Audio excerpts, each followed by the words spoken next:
This is Michael Savage. This is Black Monday for sure. And I have to say some things today that I'm reluctant to say. I wasn't supposed to be on the air. I'm just out of anesthesia or whatever they gave me only by a few hours. I had a little procedure today, as I told you, and I wasn't going to work today and tomorrow. They advised me against it. So if I slip up or make mistakes today, you'll have to forgive me. But I got to tell you this. Looking at what I see has happened now, I'm calling today a financial 9/11. I'm also saying that Bush came in. Shortly thereafter, there was a 9/11. We were attacked physically by terrorists on Wall Street and in Washington, D.C., at the Pentagon. And it looks like as he leaves, he's giving us a financial meltdown. Now you say, why is Bush responsible? I'll get to that. But make no mistake about it, he's the President of the United States of America. George Bush permitted this to happen by deregulating Wall Street and letting the pirates go crazy. I think it was Karl Marx who said, if you give capitalists enough rope, eventually they will hang themselves by their own petard. Bush broke all regulatory policy, and as a result, we have this financial 9/11 today. You know, every time there's an accident in the world, whether it's a train crash or a plane crash, they usually look at pilot error. If it's not George Bush, who is it? Well, then it must be the head Secretary of the Treasury, Henry Paulson, who caused or allowed this financial 9/11 to happen, in my opinion. Why do I say that? There's a lead article today from England, and only from England, in the Times UK, that says the last men standing, Goldman Sachs and Morgan Stanley. Last men standing. Are you aware of the fact that our Treasury Secretary was former CEO of Goldman Sachs? How many months have I been warning you by what I've seen going on in this country? How many months have I said to you, this is a country of Goldman Sachs, by Goldman Sachs, and for Goldman Sachs? And you thought I was kidding. Well, I'm as kidding as much as Jonathan Swift was kidding in Gulliver's Travels. This is a country of Goldman Sachs, by Goldman Sachs, and for Goldman Sachs. I invite you to read the following articles, which I cannot summarize. They're all linked up on michaelsavage.com, and then I'm going to ask you 5 questions. The first headline says, Dow falls 500 points in worst day since 2001. That is why I'm calling today a financial 9/11. I'm also saying Bush came in on a 9/11 and is going out on a 9/15, but I'm reluctant to say that because he's not finished yet. 3 months ago, I said to you that George Bush has not yet done all the damage he's going to do to this country. And guess what? He's got 3 big months left. The next article says, Ladies' man McCain is a player in New York. Then Lehman CEO hubris contributed to the meltdown. That's correct. You got to understand something. There are men involved in this meltdown. Many of you don't understand that what has just happened is worse than what happened in 1929. Why do I say such a rash thing? It's worse than what happened in 1929.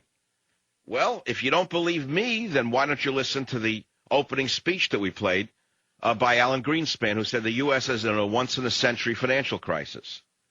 So if we're in a once-in-a-century financial crisis, meaning greater than anything that's happened in the last 100 years, well, that takes us back to 1908. So it's greater than 1929. So if it's greater than 1929, why are we not hearing about it? So that leads me to another couple of questions here on the Savage Nation. And again, I have to ask your indulgence. And I'm not milking you for sympathy. Nobody I know would come out of even elective surgery on the medication I was on, where I had to be driven home, get up out of bed 30 minutes ago and do this show. But I have to do this show because I know the people. I've turned every channel on. I was watching CNBC since 4 o'clock in the morning, and they do a stupendous job. But there's one problem with CNBC.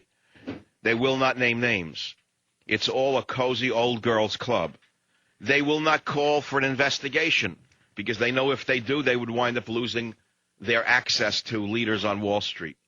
But make no mistake about it, it is the leaders of Wall Street, at least some of them, who must immediately be arrested and indicted and investigated.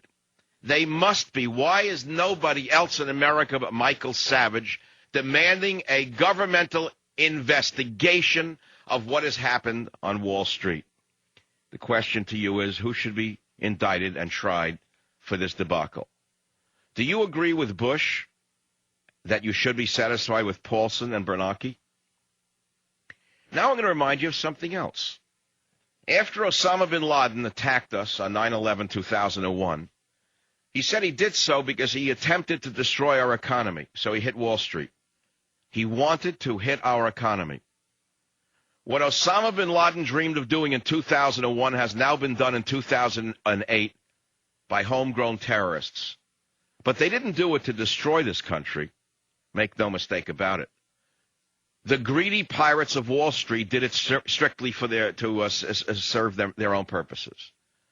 The pirates of Wall Street who did this to this country, and make no mistake about it, you're not going to know the full ramifications for a long while.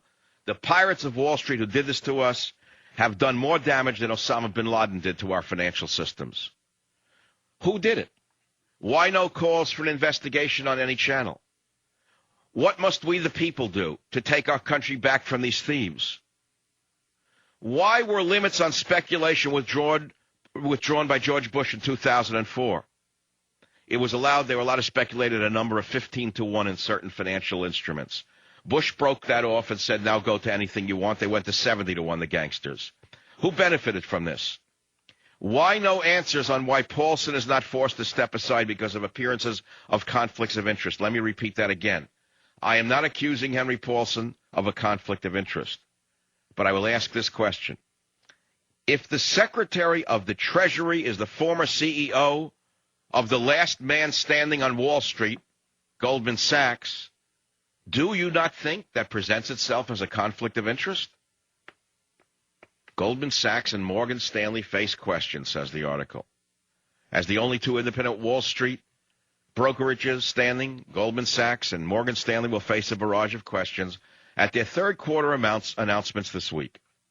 Some experts believe that in a climate of panic in which clients, trading partners, and lenders are becoming increasingly wary of brokerages, it is only a matter of time before the two groups melt down or are snapped up. That's very interesting. Meltdown or snapped up. Well, I can't address what Goldman Sachs and Morgan Stanley are going to do, but I do know this. After Bear Stearns was broken up and destroyed by the pirates of Wall Street, and make no mistake about it, experts said that Bear Stearns was destroyed by Wall Street with a little help from their friends in government. After that happened, there were calls and grumblings about Goldman Sachs and Morgan Stanley, but that's been brushed aside. What about Chris Cox, the great genius of the Republican machine? Chris Cox, who was put in as the head of the SEC. Why is he invisible? If you put a sheriff in charge of a town, a lawless town like Dodge City, and you bring in Wyatt Earp, and Dodge City continues to shoot, and there's shooting and killing in Dodge City, what you do is you fire Wyatt Earp. Well, Chris Cox was the Wyatt Earp brought in to control the pistoleros of Wall Street. Instead, Chris Cox has gone and hid inside a bedroom somewhere, upstairs in a saloon, to continue the Western theme. I'll take your calls because I cannot believe that from 5 o'clock or 4 o'clock this morning, I have turned on show after show after show, radio show, TV show, and I hear morons talking about baseball games yesterday. I hear idiots in talk radio who should get up the next day and say, I quit because I'm too stupid to cover what's going on in the world. I apologize for wasting the people's time. They should get up and say, I apologize for wasting gullible, foolish people's time by talking about utter rubbish. There is no other story.